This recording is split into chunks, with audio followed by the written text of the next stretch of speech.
Símbolos de muerte en una cámara subterránea del Capitolio. George Washington transformado en un dios. Monumentos representativos y sedes de poder de los Estados Unidos alineados con las estrellas en Washington, D.C. Investigaciones secretas del gobierno sobre el poder de la mente. El escritor Dan Brown ha causado un gran revuelo con estas y otras insinuaciones en su provocadora obra de ficción ambientada en Washington, D.C. Examinamos a continuación todos estos secretos y separando realidad de ficción nos aventuramos en busca del símbolo perdido.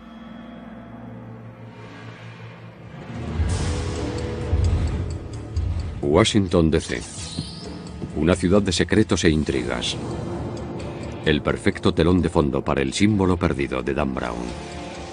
La novela nos lleva por las entrañas rara vez vistas de la ciudad y hurga en una misteriosa sociedad secreta. He leído esa obra fantástica, relatada con un gran detalle. Y no es más que eso, fantasía, pero es una obra destacada para los defensores de las teorías conspirativas y es evidente que Dan Brown bebe de esas mismas fuentes. Pero ¿nos está contando Brown la verdad o el Washington D.C. que nos presenta es un personaje de ficción más? Vamos a estudiar las páginas de El símbolo perdido para separar los hechos de la ficción. En el libro, el edificio del Capitolio de los Estados Unidos es la clave de un misterio que empieza a desvelarse. Es donde el protagonista de la novela, el profesor Robert Langdon, comienza su investigación y donde nosotros comenzamos nuestro examen. En el libro, Langdon dice a sus alumnos que el diseño del Capitolio hunde sus raíces en la sociedad secreta más antigua y extensa de los Estados Unidos, la francmasonería. Esto es un hecho. Un ilustre masón jugó un papel fundamental en su planificación, el primer presidente de los Estados Unidos, George Washington. En mi opinión, Washington merece más crédito del que se le concede en cuanto al trazado y aspecto de la ciudad de Washington. Él aprobó los planos, decidió qué planos se utilizarían, decidió que el edificio se construyera con piedra en lugar de ladrillo. Otro hecho que se menciona en el libro es que la ubicación del Capitolio fue sugerida por un francés, el urbanista mayor Pierre L'Enfant. Esto también es cierto. Yo creo que el plan original era eclipsar a Inglaterra en todos los aspectos, y se decidió que todo comenzara aquí. Pero francamente Washington D.C. era entonces nada más que plantaciones de tabaco. De hecho, a los diplomáticos británicos se les incentivaba con una asignación tropical adicional para que vinieran a servir aquí, porque se consideraba un destino poco deseable inicialmente. Cuando L'Enfant estaba allí intentando visualizar cómo sería la ciudad, describió esta colina como un pedestal en espera de un monumento. Y aunque L'Enfant no diseñó el Capitolio, sí eligió su ubicación, y Washington estuvo de acuerdo en que aquel era el lugar donde debía levantarse el Capitolio. En la novela, el profesor Langdon sorprende a sus alumnos al decirles que el presidente George Washington colocó la primera piedra del Capitolio en una ceremonia masónica tradicional. Una vez más, el dato es correcto.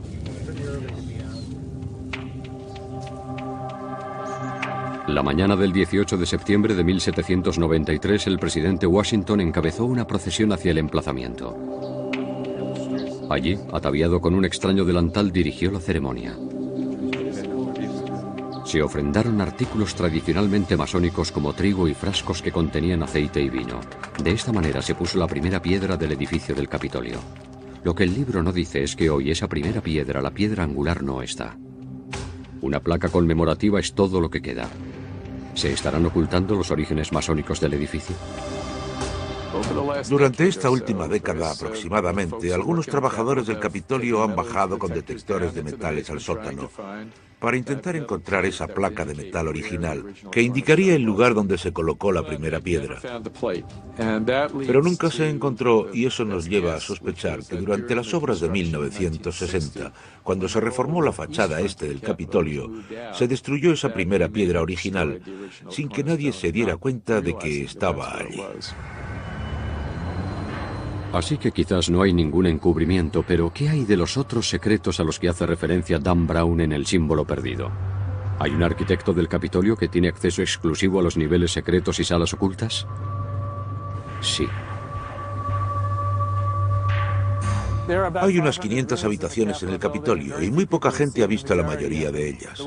La única persona que tiene acceso a todas las habitaciones es el arquitecto del Capitolio, porque él es el encargado de conservar y proteger el edificio. En el libro, el arquitecto del Capitolio atraviesa una serie de pasadizos subterráneos ocultos. ¿Es eso posible? Dado que la imagen externa del Capitolio estaba tan fijada en la mente de la gente, no se podía hacer nada que cambiara el aspecto exterior del edificio. De manera que solo quedaba ampliar hacia abajo. Hay 4 pisos subterráneos, es decir, 4 pisos bajo el lugar donde George Washington puso la primera piedra. Hay oficinas del Senado y la Cámara de Representantes, y hay un enorme centro de visitantes. En la novela se describe también una serie de túneles que conectan el Capitolio con algunos edificios circundantes. ¿Existen realmente? ¿Y cuál es su finalidad? Hay un túnel que conecta el centro de visitantes con el edificio Jefferson, que es el edificio principal de la Biblioteca del Congreso, que está situado enfrente. ¿Pero hay otros túneles secretos? Los otros túneles que hay bajo el Capitolio son conductos de vapor, de agua y otras instalaciones. También hay pasajes para acceder de un edificio a otro, y después desde los 3 edificios de oficinas del Senado y uno de los edificios de oficinas de la Cámara de Representantes, hay una línea de metro que los conecta con el Capitolio. En el libro, el experto en simbología llega al Capitolio para dar una conferencia, pero en lugar de ello descubre una mano humana cercenada. Landon describe cómo esta mano adornada con una serie de tatuajes simbólicos se asemeja a la legendaria mano de los misterios, una especie de invitación o clave para comprender la antigua sabiduría. Tal símbolo existe. Se dice que sus orígenes se remontan a los tiempos bíblicos del rey Salomón, cuando se tendía la mano a los recién llegados que entraban en su templo de sabiduría. La leyenda también dice que la mano tenía el poder de resucitar a los muertos si se llegaban a descifrar sus tatuajes crípticos. ¿Pero tiene la mano algo que ver con los masones o es simplemente un recurso dramático utilizado por el malo de la novela? La mano de los misterios era algo extraño ahí. No veo la relación entre la mano de los misterios y el ritual masónico según yo lo conozco, según yo lo entiendo. Es, no sé, una licencia poética. En el libro, lo más desconcertante es a dónde apunta la mano. El mural de la cúpula del Capitolio.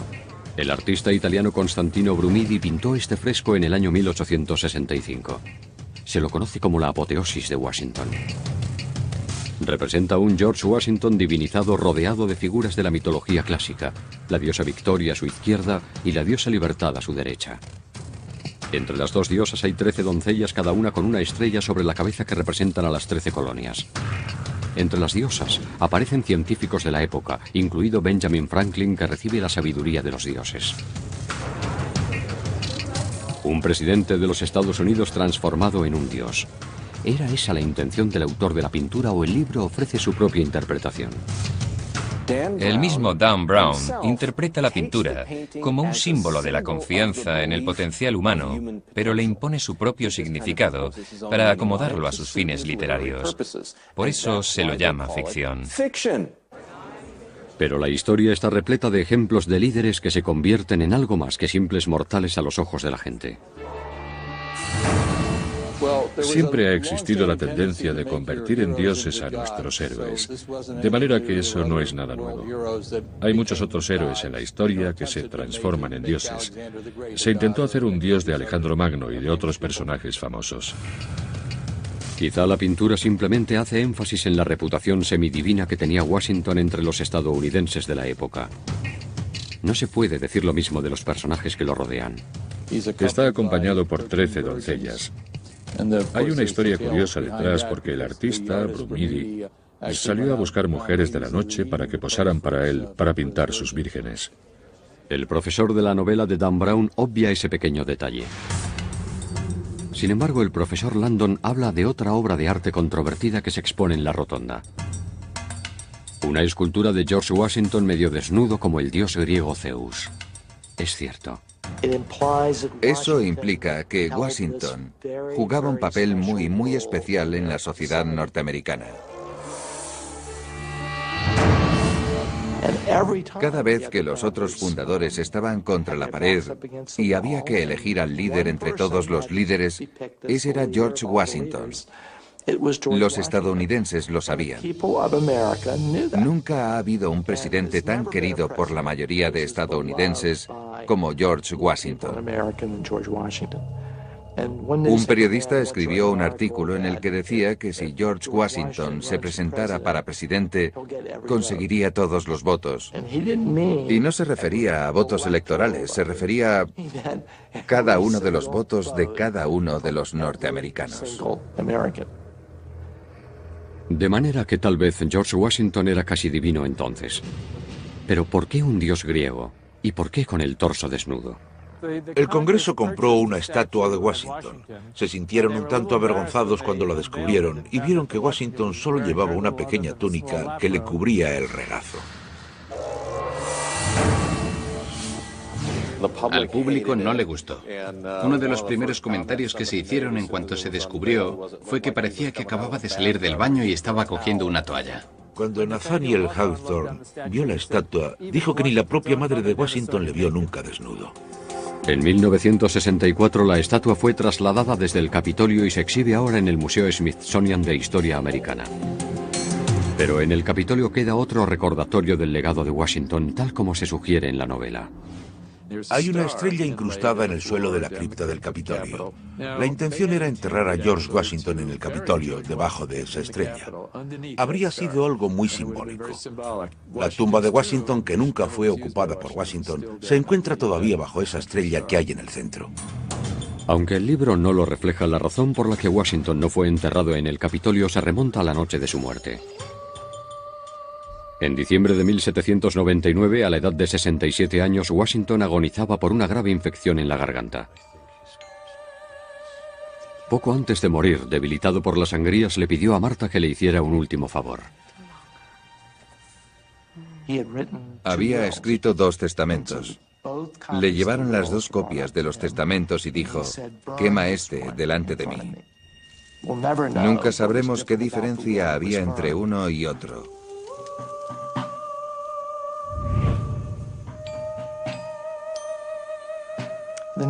La nación estaba conmocionada.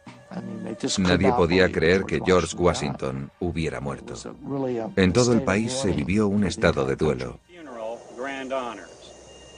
Fue enterrado en Monte Vernon, en una ceremonia masónica. Marta estaba tan afectada que no asistió al entierro.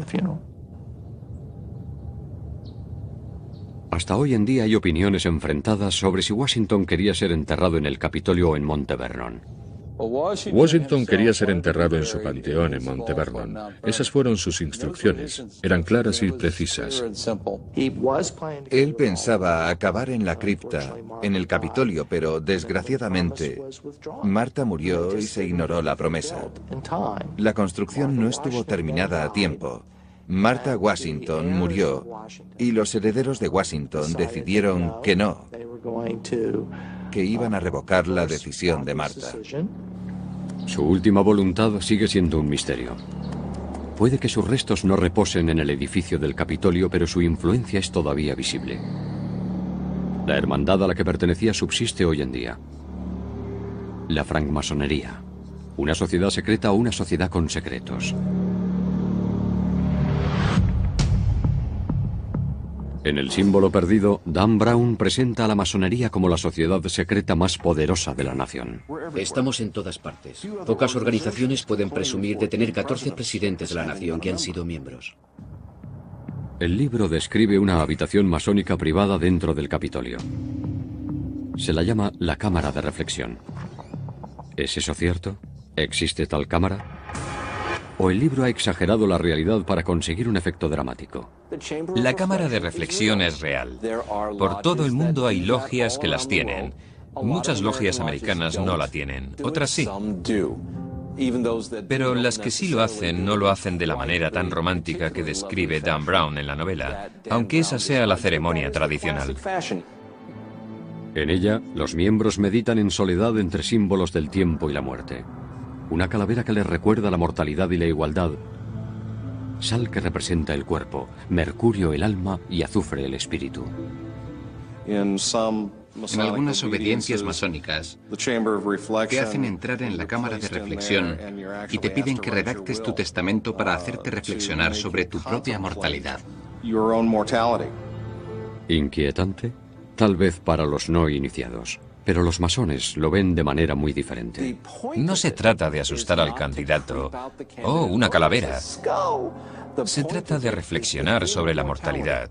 Tu tiempo en la Tierra terminará. Tu tiempo en la Tierra es corto. Mientras estés aquí, céntrate en lo que es realmente importante en tu vida. Según lo presenta Dan Brown en su libro, un masón podría tener una cámara de reflexión en alguna parte de su oficina o incluso en su propia casa. Esto no es así. ¿Hay cámaras de reflexión ocultas en el subsótano del Capitolio como se describe en la novela? Hay una serie de niveles desde el ático hasta los subsótanos. Lo que están ustedes viendo son imágenes de archivos reales del subsótano del Capitolio tal como se describe en la novela. Esto ya no existe. Todo esto desapareció cuando se construyó el centro de visitantes del Capitolio, que se abrió en el año 2008. ¿Utilizaba alguien esas habitaciones para sus fines personales, ya sea masónicos o de otra índole? Hay habitaciones en el subsótano del Capitolio, pero que yo sepa no son utilizadas por masones. De manera que la cámara de reflexión es algo real, pero que Brown ubique una de ellas dentro del Capitolio es ficción. En el libro, un estudiante define la masonería como una religión, pero el profesor Landon discrepa. Argumenta que nunca trataron de convertir a nadie y de hecho tienen prohibido discutir sobre religión. Déjense caer por la logia. Puede que encuentren algo de interés para ustedes, porque los masones no captamos adeptos. Intentamos que el mensaje se transmita de otras formas. Además, al contrario de lo que afirma el villano de la novela de Brown, el dinero no te ayuda a subir de grado en la masonería. Funciona de la siguiente manera. Alguien se hace miembro regular de la masonería y pasa por los primeros 3 grados. Luego va pasando sucesivamente por los otros grados del rito escocés, desde el grado 4 al grado 32. Pero no se puede entrar en el grado 33 pagando, especialmente del modo rápido que se cuenta en el libro. A Dan Brown debería darle vergüenza decir eso. En el símbolo perdido, Dan Brown describe varios ritos masónicos. Si bien algunos de sus elementos están basados en hechos, las ceremonias reales se mantienen en secreto. No voy a hablar de los métodos de reconocimiento entre masones. No voy a dar detalles del ritual. Y no porque haya nada malo en ellos, sino porque no tenemos por costumbre comentar los detalles del ritual.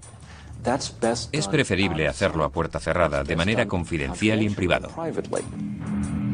Esta recreación se montó con la ayuda de otro maestro masón para comprender mejor sus métodos que se perciben como algo de...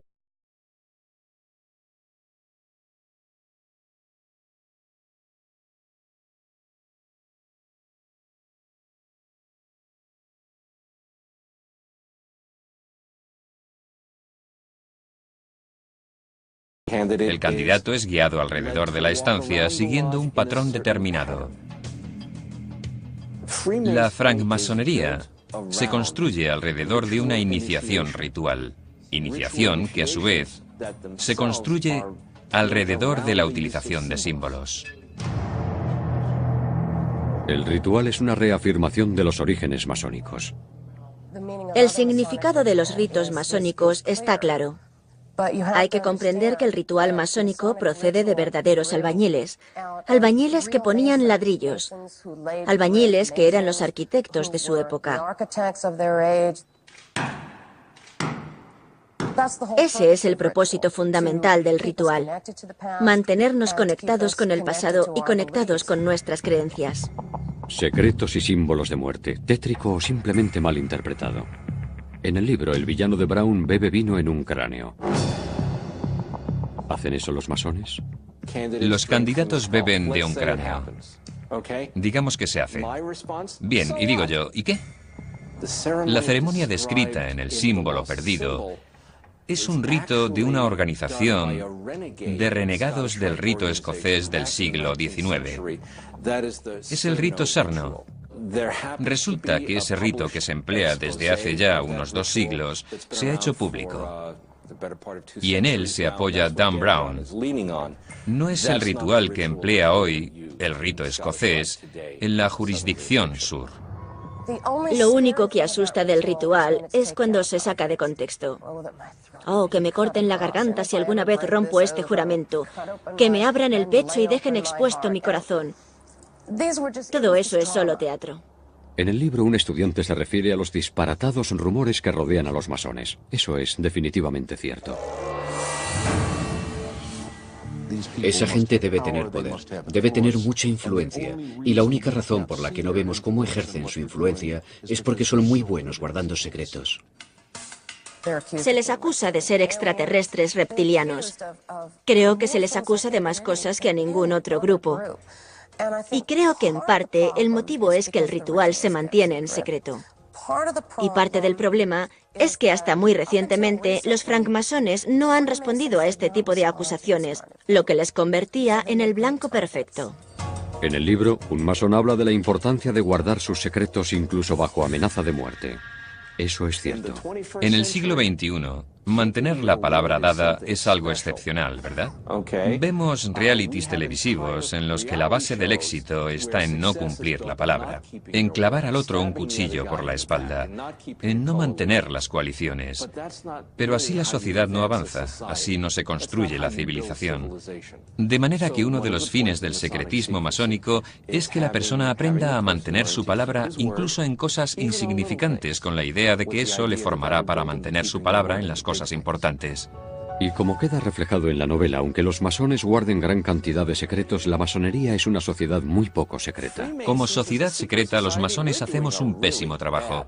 Publicamos los horarios de nuestras reuniones en las puertas de los edificios con grandes letreros que dicen: los francmasones se reúnen hoy aquí. Muchos de nosotros llevamos anillos, insignias y muchas otras cosas que nos identifican como masones. Si somos una sociedad secreta, lo estamos haciendo francamente mal. Como hemos visto, el libro se toma sus libertades a la hora de hablar de los orígenes y los rituales masónicos. La interpretación que ofrece del celebrado paisaje de la ciudad revela una visión aún más oscura. ¿Washington DC planificada con relación a las estrellas? Símbolos paganos ocultos en las calles de la ciudad. Vamos a revelar la verdad que hay detrás de la ficción. El símbolo perdido de Dan Brown se centra en los barrios y lugares más emblemáticos de Washington DC. Desde el jardín botánico frente al Capitolio, donde un personaje destacado de la novela es llevado contra su voluntad, a los sistemas de cintas transportadoras de la Biblioteca del Congreso y las mansiones históricas de Kalorama Heights, donde el malo de la novela se desenvuelve. Tal vez Brown ambientó su thriller aquí para aprovecharse del carácter críptico excepcional de la ciudad. Miren el monumento a Washington. Es como la aguja de Cleopatra. Es un monumento de estilo egipcio que aparece en medio de Washington, D.C. El monumento es un obelisco que es un símbolo antiguo. Se remonta al tiempo de los egipcios.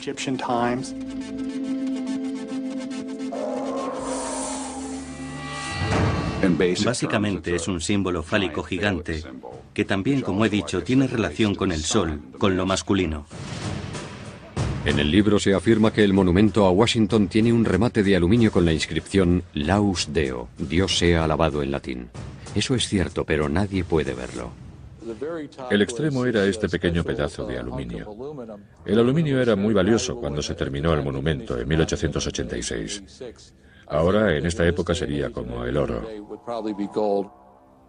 Brown también afirma que muchos de los padres fundadores practicaban el antiguo arte de la astrología. Eso es otro hecho. Benjamin Franklin era astrólogo. En el almanaque del pobre Richard se pueden ver sus predicciones, ya sea del tipo atmosférico o sobre personas y cosas así. Thomas Jefferson, en su biblioteca, tenía libros de astrología. El dato es cierto. Los padres fundadores contemplaban la astrología como una conexión entre lo terrenal y lo celestial. También es correcto cuando afirma que las colocaciones de las piedras angulares del monumento a Washington, la Casa Blanca y el Capitolio se programaron para coincidir bajo el mismo signo astrológico, Virgo, aunque se colocaron en diferentes años. En astrología se considera un tiempo propicio para acometer nuevas empresas.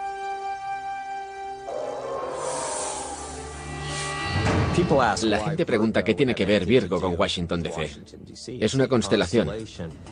Bien, en realidad tiene que ver con lo sagrado femenino. La mitología, la guerra, la religión, si quiere. Podría definirse como algo pagano que se remonta a la Isis de los egipcios. Las diosas persas de la feminidad, la sexualidad, la maternidad. Lo que el libro no menciona es que el signo de Virgo también jugó un papel en la Constitución de los Estados Unidos. Mayor evidencia de que los padres fundadores acudían a la astrología para tomar decisiones importantes. Virgo tiene una gran influencia en los Estados Unidos de América. Nuestra Constitución, 17 de septiembre, ¿verdad? Si se fijan en fechas importantes, descubrirán que Virgo está presente. Si se alinean las estrellas del firmamento con cosas que hay en la Tierra, habrá armonía espiritual y se conseguirán grandes cosas. Bajo la guía de los maestros masones George Washington y Benjamin Franklin, el perito Pierre L'Enfant diseñó la ciudad como se afirma en el libro.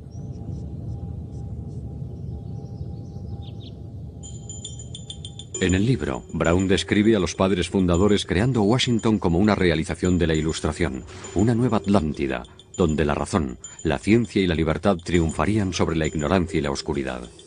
Esto es un hecho. Aunque no se menciona en el libro, George Washington en particular creía que esta capital debía ser tan grandiosa como la más grandiosa del mundo. Washington sentía que tenía que ser una ciudad monumental.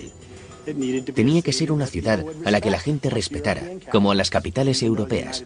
Y aunque los Estados Unidos eran una nación joven y pujante, él miraba hacia adelante, hacia el futuro. Washington diseñó la ciudad para reflejar la gloria de Atenas y Roma, aquí, en este nuevo mundo. Estamos aquí en los bancos del río Potomac, en Alejandría, Virginia, donde se colocó la primera piedra de la ciudad de Washington en abril de 1791 por los masones George Washington y otros que llegaron aquí para designar esto como el vértice inferior de lo que era entonces un cuadrilátero inclinado. Así. Y ese es el vértice sur. La novela insinúa que el urbanista de la ciudad, Pierre L'Enfant, trazó las calles de manera que se representaban símbolos masónicos. El plano de L'Enfant puede verse como un mapa en Freedom Plaza, una localización fundamental en la historia de ficción. Aquí, en el libro, el personaje de Catherine Solomon afirma que el billete de $1 de los Estados Unidos contiene una estrella de Salomón oculta, un símbolo masónico clave. Eso es cierto. Dibujen una línea uniendo las letras MASON y combínenlo con la pirámide. Desde que L'Enfant diseñó la ciudad, la gente no ha dejado de buscar símbolos y significados. Hay nuevas interpretaciones en curso y muy controvertidas. Todo esto se menciona en el libro de Dan Brown. Cuando se mira el trazado, aparecen signos como un pentagrama. Algunos de los supuestos símbolos, incluyendo el sello de Salomón de 6 puntas, han sido identificados. Y la cruz de los caballeros templarios. Pero mucha gente, incluidos algunos de los estudiantes en el símbolo perdido, ven una intención más oscura. Hay una teoría que dice que el trazado de las calles, la ciudad, el Capitolio y demás, si se miran desde arriba, forman ciertos símbolos satánicos, como un pentagrama invertido. Por ejemplo, hay quien dice que entra dentro del paganismo. Otros van más lejos y afirman que todo esto es satánico. La sola idea de que se han incorporado símbolos satánicos en el trazado de las calles de Washington, D.C., a instancias de los masones, es un completo disparate. La francmasonería no practica ningún tipo de magia. La masonería fue creada por hombres que luchaban contra ese tipo de creencias. El libro también habla de las teorías conspirativas que ven una simbología siniestra en el gran sello de los Estados Unidos. En el reverso hay una pirámide inacabada de 13 niveles de piedras. En el anverso aparecen 13 estrellas dispuestas en forma de hexagrama. Para algunos esos son símbolos masónicos con significado satánico. Otra vez el 13. Quiero insistir en esto. No es un símbolo satánico, no es nada negativo. En realidad se simbolizan los 13 estados que fundaron esta nación. Los padres fundadores buscaron símbolos que representaran la durabilidad de la nación. La pirámide simboliza fuerza y duración, algo que permanece para siempre. Otro símbolo supuestamente sospechoso es el ojo que todo lo ve, situado encima de la pirámide. Se presenta como un icono siniestro en el intento del villano por exponer los secretos de la hermandad. Para los masones, sin embargo, esto representa el ojo de Dios, un recordatorio de que Él siempre está observando sus pensamientos y sus actos. No hay nada satánico, no hay nada necesariamente pagano europeo en el ojo que todo lo ve. Siempre ha sido un arquetipo universal del sol, o el sol y la luna, durante siglos. Era realmente una declaración positiva. El ojo dentro del triángulo básicamente quería decir, estamos fundando esto bajo la protección de Dios. Es una gran declaración. Los teóricos de la conspiración cuestionan estas ideas sobre el Gran Sello. Pero lo cierto es que los masones no están detrás del ojo o la pirámide en el Gran Sello. De los 3 comités del Congreso y las 14 personas que estuvieron involucradas en el diseño del Gran Sello, solo una de ellas era un francmasón, y ese era Benjamin Franklin. Y ellos detestaban sus ideas. Le decían que sus ideas eran estúpidas. Como bien afirma el experto en simbología de la Universidad de Harvard de la novela de Brown, estas imágenes son símbolos universales que aparecen en muchas culturas y no forman parte de la masonería. No hay nada demoníaco en sus símbolos, sus templos. Ellos solo quieren libertad. Quieren la separación de la Iglesia y el Estado. Quieren la libertad de culto. El libro se ha tomado ciertas libertades al hablar de los símbolos y rituales masónicos, pero va incluso más allá con su enfoque de una nueva ciencia muy controvertida.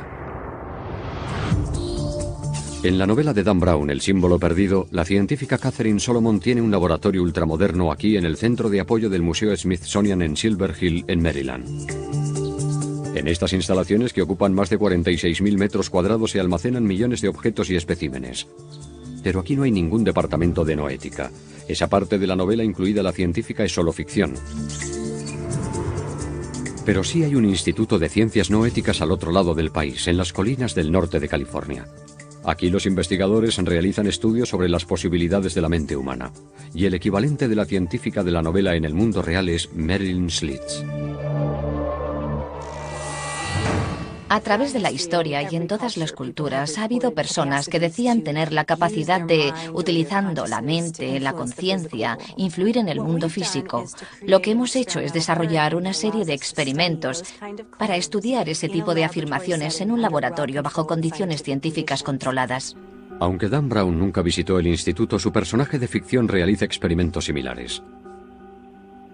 El experimento de la intención, por ejemplo, trata de determinar si una persona que mira a otra que se encuentra en otro lugar puede afectar a su salud física. El sujeto es conectado a un encefalógrafo en una sala de aislamiento especial forrada con plomo. Muy parecido al cubo de aislamiento utilizado en el laboratorio ficticio de la novela de Dan Brown, esta habitación está insonorizada y aislada de forma que ninguna onda de radio puede penetrarla, así que no es posible hacer trampa. La imagen en la pantalla va cambiando aleatoriamente entre tomas en directo del sujeto y del espectador. Cada vez que aparece la imagen del sujeto, el espectador intenta enviar pensamientos de afecto y consuelo. Así funciona básicamente el experimento. Lo que intentamos averiguar es si es cierto o no que cuando se centra la atención en una persona distante, su fisiología se despierta. Más o menos como si oyera su nombre susurrado, por ejemplo. Y cuando no se la mira, esa reacción desaparece. Esa es la esencia del experimento. El sujeto desconoce cuándo su imagen aparece en la pantalla, de manera que no puede tratarse de una reacción a un estímulo físico. Al igual que la científica de ficción de la novela, los investigadores han descubierto una relación significativa entre los pensamientos sanadores del espectador y una reacción fisiológica del sujeto. Hemos visto esos mismos efectos repetidamente en diferentes laboratorios, así que hay algo ahí. La pregunta ahora es, ¿y qué? ¿Tiene esto algún efecto curativo? Lo asombroso es que el efecto tiene lugar sin ninguna conexión física.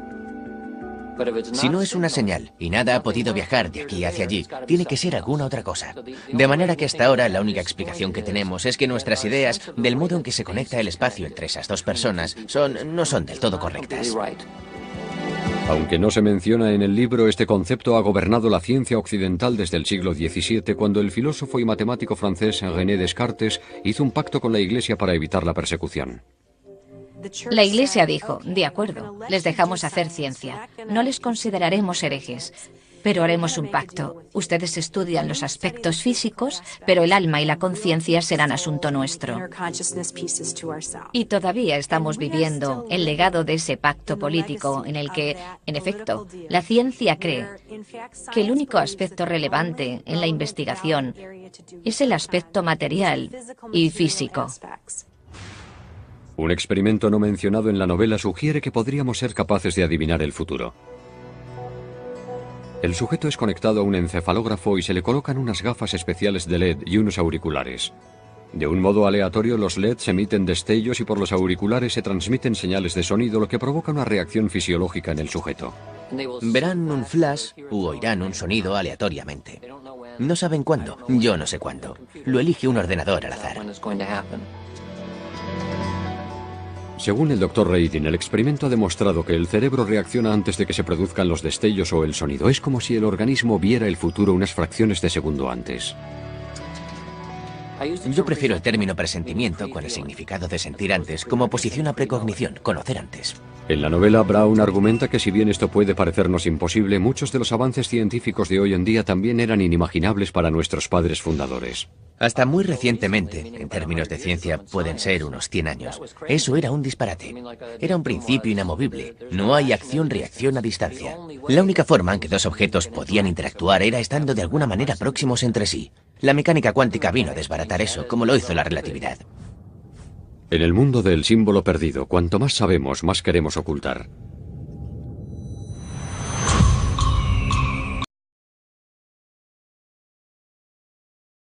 La vida de un personaje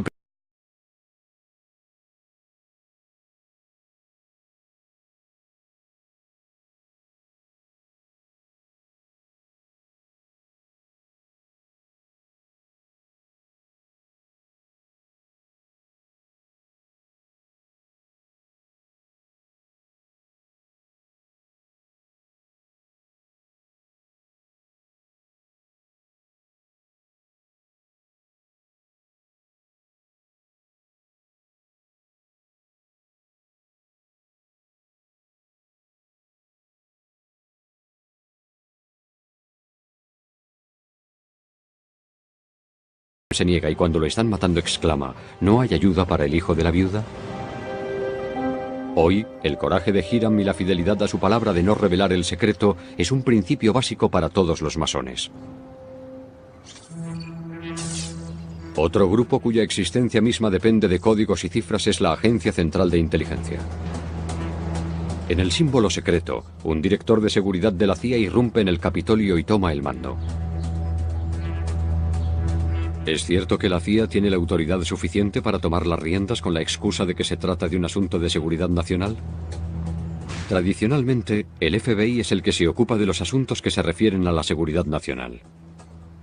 El director de seguridad de la CIA no tiene esa autoridad. No tiene mayor autoridad que usted y que yo para detener a un ciudadano. Peter Ernst ha pasado 35 años de su vida en la CIA realizando operaciones encubiertas por todo el mundo.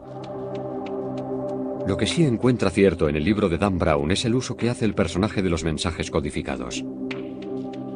Los códigos y los mensajes cifrados eran muy importantes en la CIA. Toda la información por cable que entraba y salía de la central a los agentes de campo y viceversa estaba codificada. Cuando reclutábamos agentes y los poníamos a trabajar y no podíamos reunirnos personalmente con ellos, utilizábamos lo que se llama comunicación impersonal. Se escribía todo, se codificaba y se enviaba a la gente. Los agentes y los oficiales de inteligencia de la vida real también se comunican utilizando teléfonos seguros. Son teléfonos en los que la conversación queda encriptada. Y naturalmente es una encriptación automatizada. No tienes que sentarte tú a escribir una conversación en código. Otro misterio que aparece en la novela de Dan Brown es Cryptos. El libro afirma que esta escultura está en terreno de la CIA y que un ejército de desencriptadores no ha conseguido descifrarla por completo. ¿Existe tal escultura y quién ha sido capaz de dejar perplejos a los espías más expertos? Cryptos, que en griego significa oculto, es obra del artista James Sanborn. En una curiosa entrevista para la televisión, Sanborn habla de su obra. Me pareció oportuno diseñar una obra de arte para una agencia secreta que se fuera desvelando lentamente y mantuviera un cierto nivel de interés. En 1991, Sanborn descubrió criptos ante una audiencia de espías escépticos. Lo que vieron fue una gran escultura representando un pergamino de cobre que en forma de S emergía de lo que parecía ser una impresora. En el pergamino había un texto encriptado complejo dividido en 4 secciones que constaba de 1800 caracteres. Estudié arqueología durante años y me sentí fascinado por los secretos que permanecían ocultos bajo tierra y que se desvelaban de una manera tan laboriosa. Y de alguna manera quería que Criptos fuera algo muy similar, una escultura que se revelara. Criptos es un acertijo dentro de un acertijo que será resuelto solo después de que los 4 pasajes encriptados se descodifiquen. Hasta ahora solo 3 de ellos se han resuelto correctamente. Daba por hecho que esos primeros segmentos se resolverían en cuestión de días, como máximo semanas. En realidad les llevó 9 años. Estaba en la agencia hablando con un contratista y me dijo, ¿sabes que cuando todo estuvo terminado, vinieron aquí con radares de neutrones que penetran en el terreno y un montón de artilugios radioactivos para inspeccionar la zona? Si la pista está en algo enterrado en el terreno, nadie lo sabe. Y Sanborn no abre la boca. El símbolo perdido describe una dirección y un puzzle al que se refiere como Franklin Square. Hay en efecto una plaza Franklin en Washington, D.C.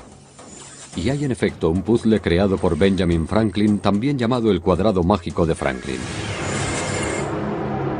En este ancestro de los sudokus, las cifras en diagonal, horizontal y vertical suman lo mismo. Pero los códigos y cifrados tienen otras funciones, además de ser herramientas para el espionaje. Un apretón de manos particular identifica a un extraño como amigo. Cerraduras con combinación protegen objetos de valor de los ladrones. Y como describe el libro, se dice que códigos y cifrados guardan los secretos del conocimiento de los místicos. De hecho, el título inicial de El símbolo perdido hacía referencia a un antiguo texto críptico conocido como La llave de Salomón. La llave de Salomón es el título de un manual de magia medieval. Llave en el sentido de manual de magia ritual. A lo largo de los años son muchos los que han afirmado que han descifrado los códigos y que dominan los secretos de la magia negra de Salomón. En el libro de Dan Brown, el villano está inspirado en Aleister Crowley, un hombre que afirmaba haber descifrado los secretos de la llave de Salomón. Este hombre existió. Aleister Crowley, una de las figuras más famosas de la magia ritual del siglo XX, está descrito muy fielmente. El propósito básicamente es obtener poder. Su deseo, su objetivo, es convertirse en un dios oscuro que domine a los demonios. Es lo que él quiere conseguir con el poder, que espera, le será otorgado por su observancia ritual. A finales del siglo XIX, Crowley ganó notoriedad utilizando amuletos y talismanes de influencia salomónica en rituales ocultos exacerbados por el sexo y las drogas. Crowley escribió libros y viajó por todo el mundo dando conferencias donde detallaba sus secretos místicos y astrológicos. La jerarquía de la Iglesia consideraba a Crowley un hereje y lo calificó como el hombre más perverso del mundo.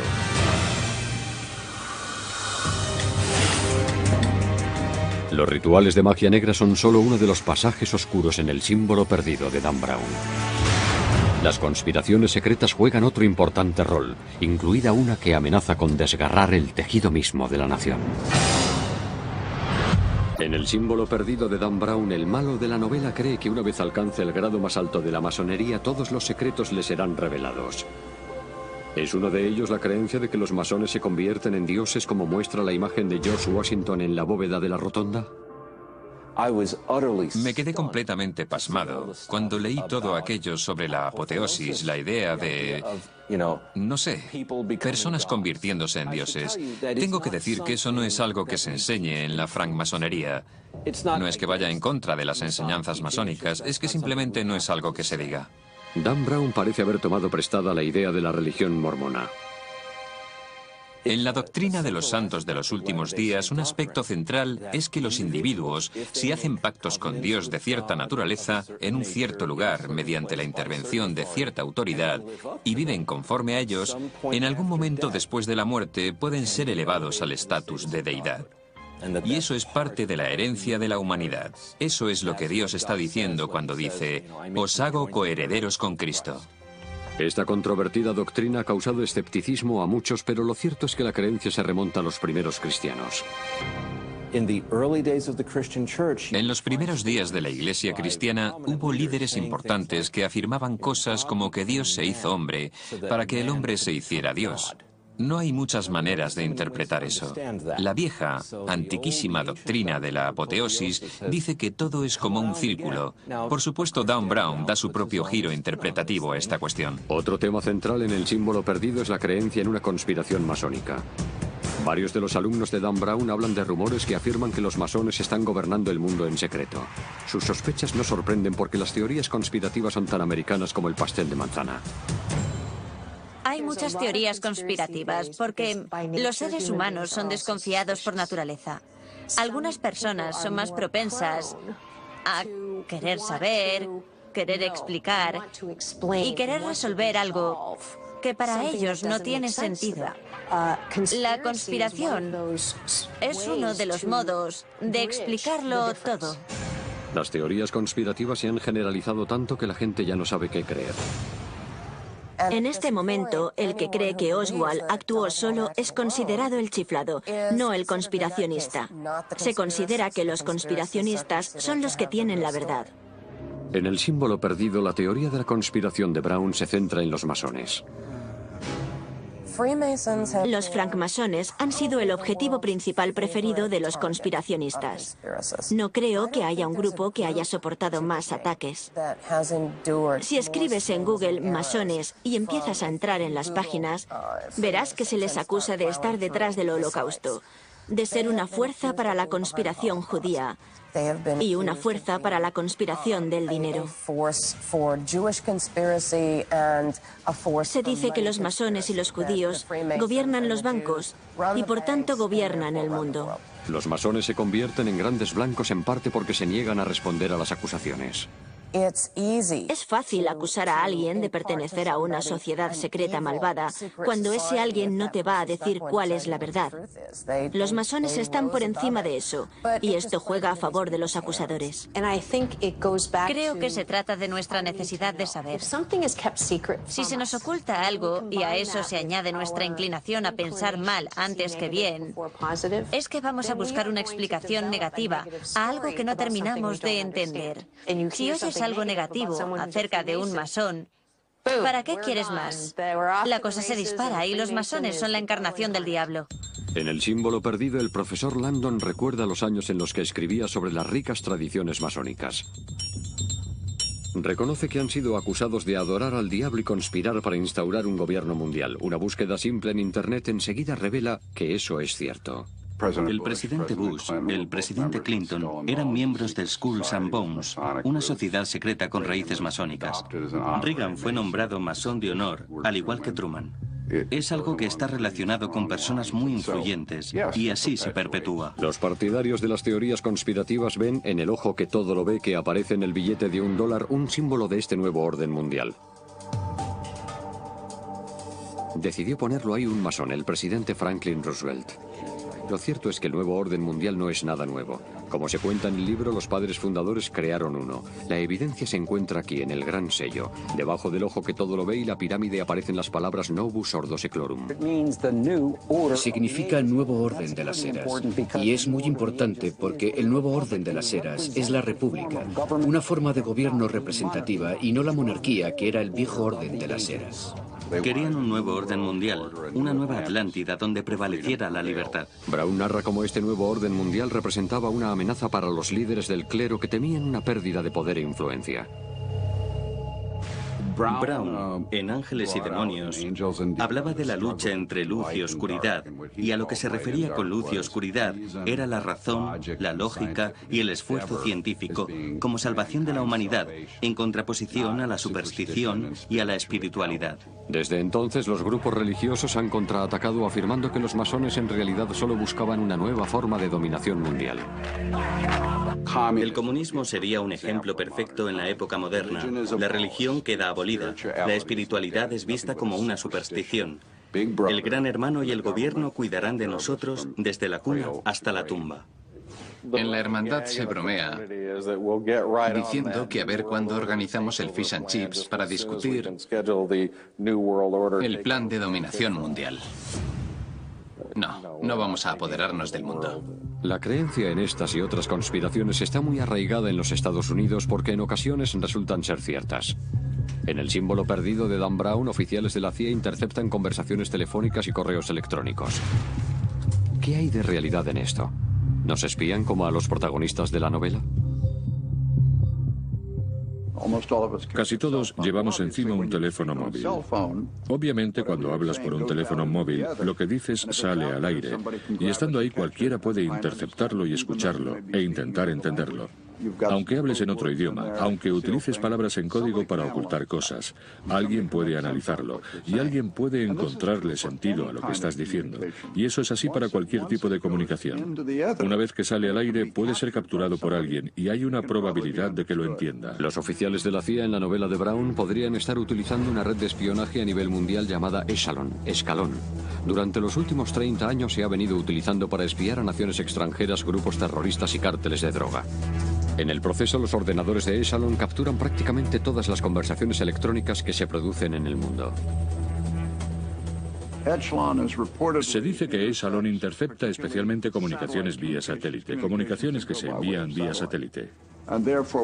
Por tanto, ya sean conversaciones gubernamentales o de empresas, encriptadas o no encriptadas, la acusación es que los Estados Unidos, la NSA, Agencia de Seguridad Nacional, está escuchando todo tipo de conversaciones. Durante años el sistema Echelon ha sido acusado de centrarse en algo más que los malos. Durante la guerra de Vietnam, el sistema Echelon supuestamente habría espiado las protestas pacifistas. En los 90, varios gobiernos europeos denunciaron que Echelon estaba siendo utilizado para el espionaje económico. Es una acusación que la CIA desmiente.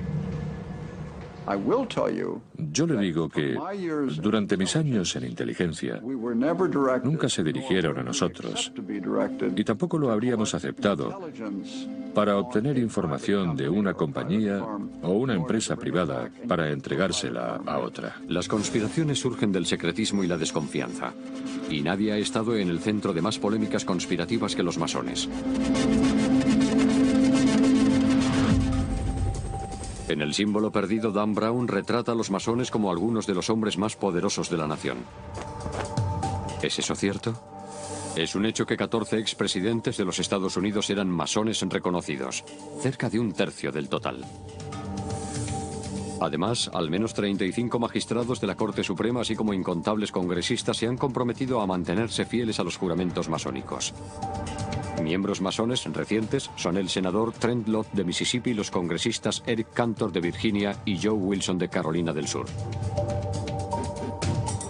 Es asombrosa la participación de la francmasonería en la historia y la gran cantidad de nombres, de todos conocidos, que han sido miembros de la hermandad. En el libro, Brown afirma que la francmasonería, llamada también el oficio, hunde sus raíces en los canteros que construyeron las grandes catedrales de Europa.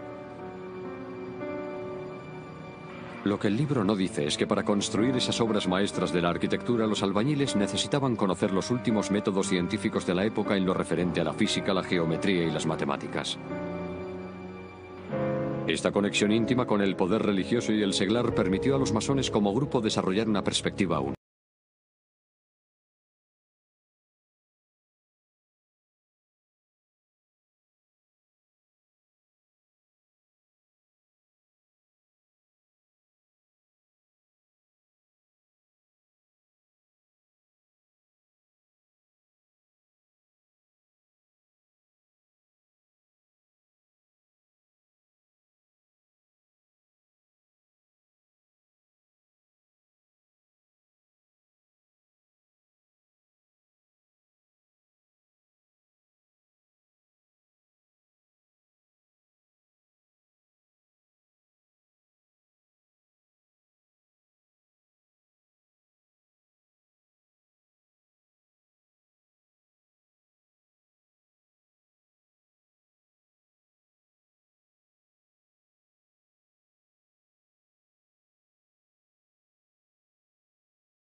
digna sobre el enemigo.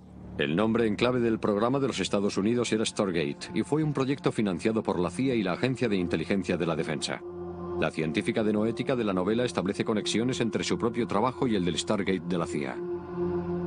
Ambos, los soviéticos y los estadounidenses, estaban muy interesados en la noción de la mente sobre la materia, la idea de que la conciencia puede de alguna manera influir en la materia. El programa duró más de 20 años. En su apogeo, el proyecto Stargate tuvo hasta 14 laboratorios investigando simultáneamente la visión remota y obtuvo algunos resultados que parecían indicar que la visión remota no era un mito. Sabemos que hubo casos en los que estos videntes remotos fueron capaces de hacer dibujos muy aproximados a la realidad de instalaciones militares secretas del otro lado del planeta. A pesar de estos resultados prometedores, algunos políticos y altos mandos militares se oponían a financiar con el dinero de los contribuyentes este tipo de investigación. En 1995 la CIA puso fin al proyecto de $20 millones, pero los militares continuaron utilizando videntes para obtener información. Durante la operación Tormenta del Desierto se recurrió a videntes remotos para intentar localizar misiles Scud ocultos, además de almacenes de armas químicas y biológicas. Hoy, el gobierno asegura que no realiza ya este tipo de investigaciones. Pero el estudio de los fenómenos psíquicos continúa en centros de investigación como el Instituto de Ciencias No Éticas. El instituto fue idea del astronauta y masón Edgar Mitchell, que viajó a la Luna con el Apolo 14 en 1971. Estando en el espacio, Mitchell realizó algunos experimentos extraoficiales de percepción extrasensorial con algunos de sus amigos en la Tierra. A su regreso a casa, tuvo una experiencia que le cambiaría la vida. Edgar básicamente tuvo una revelación durante su regreso de la Luna. Miró al planeta Tierra y, reconociendo que el conflicto era una construcción de nuestra conciencia y nuestra visión del mundo, experimentó un profundo sentimiento de unidad, como si las moléculas de su cuerpo le conectaran con el sistema solar, como si todos fuéramos parte de una especie de todo enmarañado. Esta experiencia inspiró a Mitchell para crear el Instituto de Ciencias No Éticas dedicado al estudio de la mente humana y su potencial. En el símbolo perdido, la investigadora de noética intenta determinar el peso del alma con el fin de confirmar su realidad física. Esto está basado en experimentos de la vida real. En el inicio, cuando los científicos intentaban medir la conciencia o el alma, llevaban a cabo, en efecto, un experimento en el cual medían y pesaban un cuerpo antes y después de la muerte, con la idea de que de alguna manera estaban pesando el alma. Pesar el alma es algo que no se considera ya realizable, pero lo que la gente ha estado intentando hacer es desarrollar la idea de que la conciencia podría ser algo más que simplemente física. La científica de ficción de Brown cree que sus investigaciones demuestran que los fenómenos psíquicos como la telepatía, la clarividencia, la precognición y la mente sobre la materia son reales. Lo mismo creen los investigadores del Instituto de Ciencias No Éticas. Cuando se examinan todos los resultados de ese tipo de experimentos, se encuentran evidencias estadísticas muy fuertes de que no solo hay un efecto real, sino que ese efecto es repetible. Y esa es en realidad la clave en la ciencia, que sea repetible en laboratorios independientes. La investigadora de noética de Dan Brown afirma que el pensamiento en grupo, como la oración en grupo o los círculos de sanación, pueden tener un profundo efecto. En el mundo real, la ciencia noética ha estudiado el poder de la oración y la conciencia de grupo para provocar un cambio. A diferencia de lo que se plantea en el libro, en el mundo real los resultados no son concluyentes. Creo que en este punto son absolutamente necesarias mayores investigaciones, porque es algo ampliamente practicado.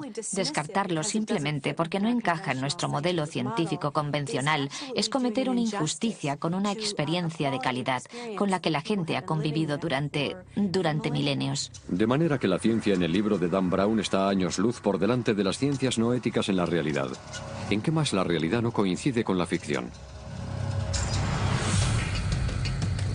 Como hemos visto, Dan Brown ambienta su novela de suspense en un mundo de hechos y de posibilidades. Las cámaras de reflexión existen, pero no en el subsótano del edificio del Capitolio. El gobierno financió la investigación sobre los poderes de la mente, pero no en el Instituto Smithsonian. La mano cercenada está basada en una leyenda real. Y es cierto que el Capitolio de los Estados Unidos tiene un fresco en el que aparece George Washington como una figura divinizada.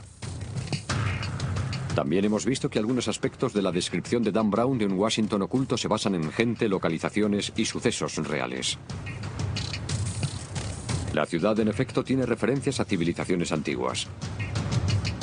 El templo del rito escocés existe. Tiene 2 esfinges de 17 toneladas en la fachada principal y está coronado por una pirámide inacabada. En el interior hay una enorme sala del templo con un tragaluz imitando al ojo que todo lo ve del billete de $1 y 2 cuerpos sepultados. La descripción que se hace en la novela de los símbolos secretos ocultos en el trazado de la ciudad ha fascinado a los simbologistas y teóricos de la conspiración de todo el mundo. La primera piedra del monumento a Washington en efecto contiene una Biblia, y las palabras latinas Laus Deo, que significan Dios sea alabado, están grabadas en el remate de aluminio del monumento. La afirmación que se hace en el libro de que los padres fundadores de los Estados Unidos creían en la astrología es cierta. La Casa Blanca, el Capitolio y el monumento a Washington están alineados con las estrellas y sus primeras piedras fueron colocadas bajo el mismo signo astrológico, Virgo. Y la Catedral Nacional contiene 10 piedras del monte Sinaí, una pequeña roca lunar y una gárgola con el rostro de Darth Vader. También sabemos que la masonería es una organización real y que su naturaleza secreta ha generado una gran controversia. Pero también es cierto que el libro oscurece muchos de sus símbolos y rituales. Un ejemplo de esto es el uso que se hace en la novela del Fénix bicéfalo. El símbolo masónico real es el águila bicéfala. Otro secreto masónico al que se alude pero no se describe en la novela es la cadena de la unión. Este ritual simboliza la unión de mente, espíritu y cuerpo a través del universo, la transformación del uno en el todos. Esta ceremonia utiliza el poder de la conciencia grupal para provocar un cambio. Cuando se tienen un número de personas centradas en un ritual específico, un ritual que han visto ejecutar quizás cientos de veces antes, uno esperaría, desde la perspectiva de la ciencia no ética, ver algún tipo de cambio efectuado. Y ese es realmente el gran fondo religioso de esta novela, la idea de que la apoteosis es posible. ¿Por qué Dan Brown cautiva tanto a sus lectores con historias de códigos y claves? Tal vez sea porque a lo largo de la historia acontecimientos mundiales han cambiado a causa de mensajes secretos. Secretos que se mantuvieron y secretos que no. Una pista en la novela tiene que ver con un rompecabezas único creado por Benjamin Franklin, uno de los padres fundadores más innovadores y francmasón. Benjamin Franklin era un hombre único. Es un hombre que sin ayuda ninguna inventó importantes instituciones sociales, como las bibliotecas públicas y el servicio postal en las colonias. Que escribió convincentemente sobre filosofía política. Era editor y publicó documentos muy importantes, y también era científico en una época en la que la ciencia apenas empezaba a encontrar su lugar. Supongo que no debería sorprenderme que también se dedicara a las matemáticas recreativas, como en el caso del cuadrado de Franklin, de orden 8. Crear un cuadrado mágico no es nada fácil, y sin embargo hizo una pequeña industria casera de ello. Pueden encontrar el cuadrado de Franklin de orden 8 en uno de sus almanaques, creo. Es decir, estamos hablando de un genio polifacético y un hombre de Estado. Aunque no se menciona en el libro, la carrera de George Washington estuvo a punto de ser arruinada por una conspiración secreta. Durante la guerra, el general americano Benedict Arnold estuvo a punto de provocar él solo la derrota colaborando con agentes británicos. Su plan fue descubierto solo cuando las fuerzas americanas capturaron a un oficial británico que portaba una nota codificada con una clave y tinta invisible. En el libro, Dan Brown escribe sobre la leyenda de la pirámide masónica y su papel en la protección de los misterios antiguos. Brown dice en El símbolo perdido que los masones son los últimos guardianes de los antiguos misterios. Y eso es parcialmente cierto. Las tradiciones de la francmasonería proceden de muchas diferentes fuentes. Entre esas fuentes se incluyen los influyentes escritos de grandes pensadores como Isaac Newton y Francis Bacon, así como libros sagrados como la Biblia, el Corán y el Bhagavad Gita. Esto es algo en lo que Dan Brown está históricamente bastante acertado. Hubo una serie de religiones misteriosas en Grecia, en Roma, en Egipto. Pero, ¿cuáles eran las creencias de esas religiones misteriosas? No pretendo hacer un chiste, pero es un misterio. En El símbolo perdido, Brown habla del inmenso poder de la Biblia de transformar para mejor, pero también advierte del peligro de interpretar literalmente su prosa críptica. Los padres fundadores insistieron en la separación de Iglesia y Estado. Por la misma razón, los masones ponen tanto empeño en eliminar todo dogma religioso de sus rituales y creencias. La novela cuenta que Thomas Jefferson llegó incluso a reeditar la Biblia para eliminar cualquier interpretación. Y eso es rigurosamente cierto. Le llevó 16 años. Lo que hizo fue coger la Biblia y sacar línea tras línea todo lo que dijo Jesús. Jefferson dijo, en esto quiero centrarme, en lo que dijo Jesús, no en todos esos intérpretes. En lo que El símbolo perdido se equivoca, sin embargo, es cuando afirma que la Biblia de Jefferson se entregaba a todos los nuevos miembros del Congreso durante la primera mitad del siglo XIX. Eso ocurrió en el siglo XX. Un tema importante en El símbolo perdido es la idea de la transformación. El villano de la novela de Brown utiliza los tatuajes como una declaración de poder. En la cámara de reflexión, un reloj de arena simboliza el efecto transformador del tiempo. Y una científica no ética habla de la capacidad de la mente de transformar células cancerosas en células sanas. En El símbolo perdido de Dan Brown se habla de la transformación en dos sentidos. Uno es una especie de fanatismo que es muy excluyente y que a la larga conduce a una consecuencia negativa. Se puede pensar en la Alemania nazi como un movimiento de transformación. Y por otra parte, si observamos las tradiciones espirituales y de sabiduría del mundo, vemos que esos tipos de transformaciones pueden conducir a un florecimiento de nuestro potencial humano. Tal como El símbolo perdido ilustra, los padres fundadores comprendieron ese vínculo con el pasado. Juntos forjaron una nación, una nueva Roma, que incorporaba esas creencias. Hay algo que une a todos los masones: la búsqueda de la luz. Buscan la sabiduría, la verdad. Intentan hacer de sí mismos mejores personas con esa búsqueda de la luz. Como hemos visto, la novela utiliza hechos reales para crear una gran obra de ficción. Pero en ocasiones el mundo real es tan fascinante como uno imaginario.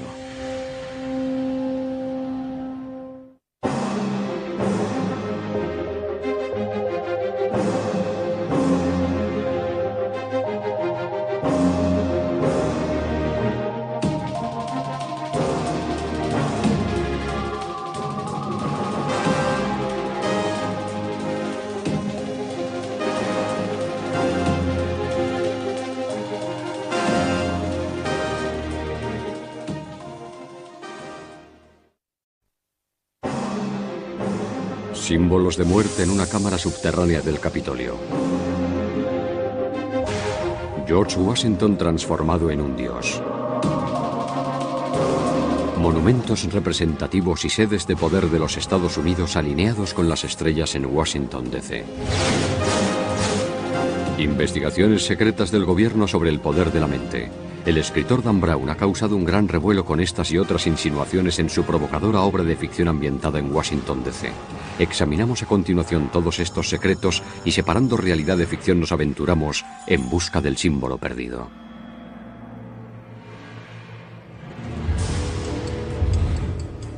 Washington, D.C. Una ciudad de secretos e intrigas. El perfecto telón de fondo para El símbolo perdido de Dan Brown. La novela nos lleva por las entrañas rara vez vistas de la ciudad y hurga en una misteriosa sociedad secreta. He leído esa obra fantástica, relatada con un gran detalle. Y no es más que eso, fantasía, pero es una obra destacada para los defensores de las teorías conspirativas y es evidente que Dan Brown bebe de esas mismas fuentes. Pero ¿nos está contando Brown la verdad o el Washington D.C. que nos presenta es un personaje de ficción más? Vamos a estudiar las páginas de El símbolo perdido para separar los hechos de la ficción. En el libro, el edificio del Capitolio de los Estados Unidos es la clave de un misterio que empieza a desvelarse. Es donde el protagonista de la novela, el profesor Robert Langdon, comienza su investigación y donde nosotros comenzamos nuestro examen. En el libro, Langdon dice a sus alumnos que el diseño del Capitolio hunde sus raíces en la sociedad secreta más antigua y extensa de los Estados Unidos, la francmasonería. Esto es un hecho. Un ilustre masón jugó un papel fundamental en su planificación, el primer presidente de los Estados Unidos, George Washington. En mi opinión, Washington merece más crédito del que se le concede en cuanto al trazado y aspecto de la ciudad de Washington.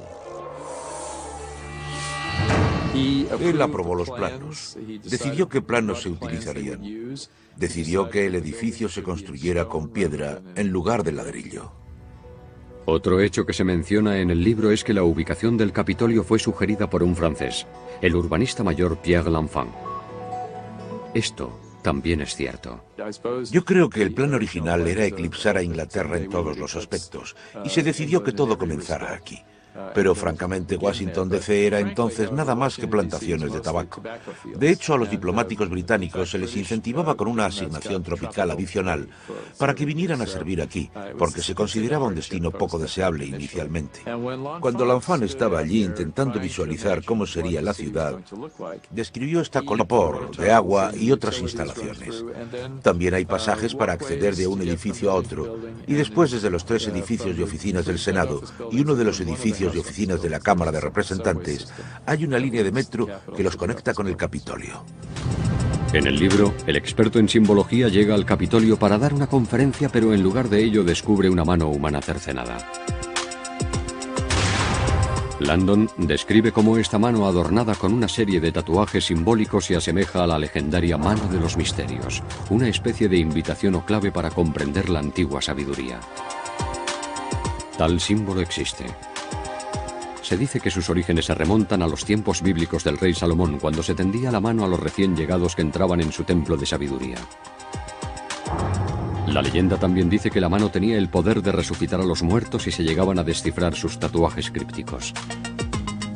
¿Pero tiene la mano algo que ver con los masones o es simplemente un recurso dramático utilizado por el malo de la novela? La mano de los misterios era algo extraño ahí. No veo la relación entre la mano de los misterios y el ritual masónico según yo lo conozco, según yo lo entiendo. Es, no sé, una licencia poética. En el libro, lo más desconcertante es a dónde apunta la mano. El mural de la cúpula del Capitolio. El artista italiano Constantino Brumidi pintó este fresco en el año 1865. Se lo conoce como la apoteosis de Washington. Representa a un George Washington divinizado rodeado de figuras de la mitología clásica, la diosa Victoria a su izquierda y la diosa Libertad a su derecha. Entre las dos diosas hay 13 doncellas, cada una con una estrella sobre la cabeza que representan a las 13 colonias. Entre las diosas aparecen científicos de la época, incluido Benjamin Franklin, que recibe la sabiduría de los dioses. Un presidente de los Estados Unidos transformado en un dios. ¿Era esa la intención del autor de la pintura o el libro ofrece su propia interpretación? El mismo Dan Brown interpreta la pintura como un símbolo de la confianza en el potencial humano, pero le impone su propio significado para acomodarlo a sus fines literarios. Por eso se lo llama ficción. Pero la historia está repleta de ejemplos de líderes que se convierten en algo más que simples mortales a los ojos de la gente. Siempre ha existido la tendencia de convertir en dioses a nuestros héroes, de manera que eso no es nada nuevo. Hay muchos otros héroes en la historia que se transforman en dioses. Se intentó hacer un dios de Alejandro Magno y de otros personajes famosos. Quizá la pintura simplemente hace énfasis en la reputación semidivina que tenía Washington entre los estadounidenses de la época. No se puede decir lo mismo de los personajes que lo rodean. Está acompañado por 13 doncellas. Hay una historia curiosa detrás porque el artista, Brumidi, como un pedestal en espera de un monumento. Y aunque L'Enfant no diseñó el Capitolio, sí eligió su ubicación, y Washington estuvo de acuerdo en que aquel era el lugar donde debía levantarse el Capitolio. En la novela, el profesor Langdon sorprende a sus alumnos al decirles que el presidente George Washington colocó la primera piedra del Capitolio en una ceremonia masónica tradicional. Una vez más, el dato es correcto.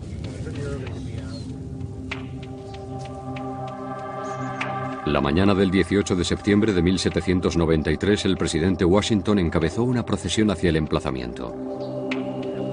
Allí, ataviado con un extraño delantal, dirigió la ceremonia. Se ofrendaron artículos tradicionalmente masónicos como trigo y frascos que contenían aceite y vino. De esta manera se puso la primera piedra del edificio del Capitolio. Lo que el libro no dice es que hoy esa primera piedra, la piedra angular, no está. Una placa conmemorativa es todo lo que queda. ¿Se estarán ocultando los orígenes masónicos del edificio? Durante esta última década aproximadamente, algunos trabajadores del Capitolio han bajado con detectores de metales al sótano para intentar encontrar esa placa de metal original que indicaría el lugar donde se colocó la primera piedra. Pero nunca se encontró, y eso nos lleva a sospechar que durante las obras de 1960, cuando se reformó la fachada este del Capitolio, se destruyó esa primera piedra original sin que nadie se diera cuenta de que estaba allí. Así que quizás no hay ningún encubrimiento, pero ¿qué hay de los otros secretos a los que hace referencia Dan Brown en El símbolo perdido? ¿Hay un arquitecto del Capitolio que tiene acceso exclusivo a los niveles secretos y salas ocultas? Sí. Hay unas 500 habitaciones en el Capitolio y muy poca gente ha visto la mayoría de ellas. La única persona que tiene acceso a todas las habitaciones es el arquitecto del Capitolio, porque él es el encargado de conservar y proteger el edificio. En el libro, el arquitecto del Capitolio atraviesa una serie de pasadizos subterráneos ocultos. ¿Es eso posible? Dado que la imagen externa del Capitolio estaba tan fijada en la mente de la gente, no se podía hacer nada que cambiara el aspecto exterior del edificio. De manera que solo quedaba ampliar hacia abajo. Hay 4 pisos subterráneos, es decir, 4 pisos bajo el lugar donde George Washington puso la primera piedra. Hay oficinas del Senado y la Cámara de Representantes, y hay un enorme centro de visitantes. En la novela se describe también una serie de túneles que conectan el Capitolio con algunos edificios circundantes. ¿Existen realmente? ¿Y cuál es su finalidad?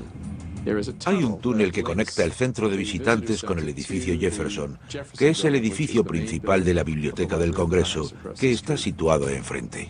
¿Pero hay otros túneles secretos? Los otros túneles que hay bajo el Capitolio son conductos de...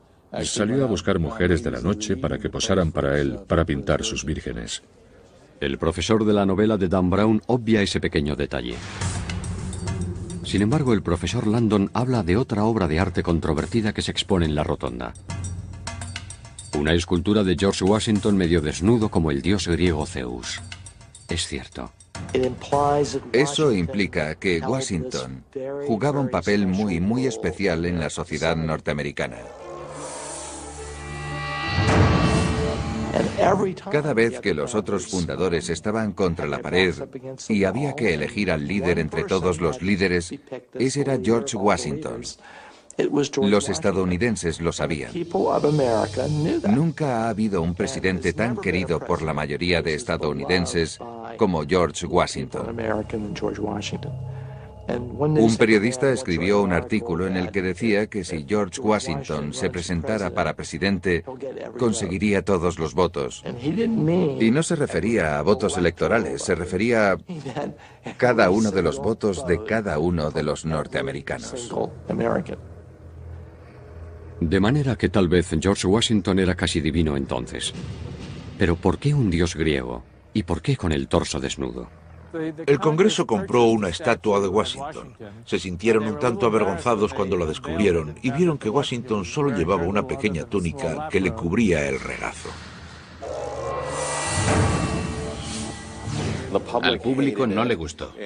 Uno de los primeros comentarios que se hicieron en cuanto se descubrió fue que parecía que acababa de salir del baño y estaba cogiendo una toalla. Cuando Nathaniel Hawthorne vio la estatua, dijo que ni la propia madre de Washington le vio nunca desnudo.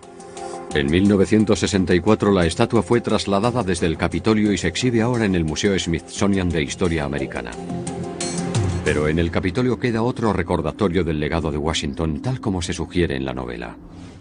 Hay una estrella incrustada en el suelo de la cripta del Capitolio. La intención era enterrar a George Washington en el Capitolio, debajo de esa estrella.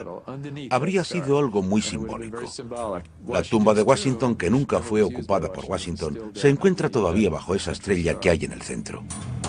Aunque el libro no lo refleja, la razón por la que Washington no fue enterrado en el Capitolio se remonta a la noche de su muerte. En diciembre de 1799, a la edad de 67 años, Washington agonizaba por una grave infección en la garganta. Poco antes de morir, debilitado por las sangrías, le pidió a Marta que le hiciera un último favor. Había escrito 2 testamentos. Le llevaron las 2 copias de los testamentos y dijo: quema este delante de mí. Nunca sabremos qué diferencia había entre uno y otro.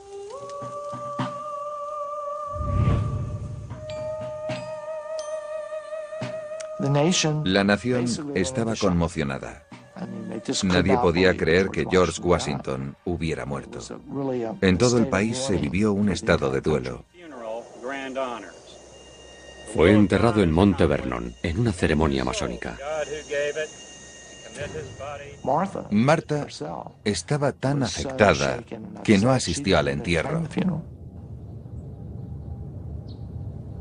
Hasta hoy en día hay opiniones enfrentadas sobre si Washington quería ser enterrado en el Capitolio o en Monte Vernon. Washington quería ser enterrado en su panteón en Monte Vernon. Esas fueron sus instrucciones. Eran claras y precisas. Él pensaba acabar en la cripta, en el Capitolio, pero desgraciadamente Marta murió y se ignoró la promesa. La construcción no estuvo terminada a tiempo. Martha Washington murió y los herederos de Washington decidieron que no, que iban a revocar la decisión de Marta. Su última voluntad sigue siendo un misterio. Puede que sus restos no reposen en el edificio del Capitolio, pero su influencia es todavía visible. La hermandad a la que pertenecía subsiste hoy en día. La francmasonería. Una sociedad secreta o una sociedad con secretos. En el símbolo perdido, Dan Brown presenta a la masonería como la sociedad secreta más poderosa de la nación. Estamos en todas partes. Pocas organizaciones pueden presumir de tener 14 presidentes de la nación que han sido miembros. El libro describe una habitación masónica privada dentro del Capitolio. Se la llama la Cámara de Reflexión. ¿Es eso cierto? ¿Existe tal cámara? ¿O el libro ha exagerado la realidad para conseguir un efecto dramático? La cámara de reflexión es real. Por todo el mundo hay logias que las tienen. Muchas logias americanas no la tienen, otras sí. Pero las que sí lo hacen no lo hacen de la manera tan romántica que describe Dan Brown en la novela, aunque esa sea la ceremonia tradicional. En ella, los miembros meditan en soledad entre símbolos del tiempo y la muerte. Una calavera que les recuerda la mortalidad y la igualdad. Sal que representa el cuerpo, mercurio el alma y azufre el espíritu. En algunas obediencias masónicas te hacen entrar en la cámara de reflexión y te piden que redactes tu testamento para hacerte reflexionar sobre tu propia mortalidad. Inquietante, tal vez para los no iniciados. Pero los masones lo ven de manera muy diferente. No se trata de asustar al candidato. ¡Oh, una calavera! Se trata de reflexionar sobre la mortalidad. Tu tiempo en la Tierra terminará. Tu tiempo en la Tierra es corto. Mientras estés aquí, céntrate en lo que es realmente importante en tu vida. Según lo presenta Dan Brown en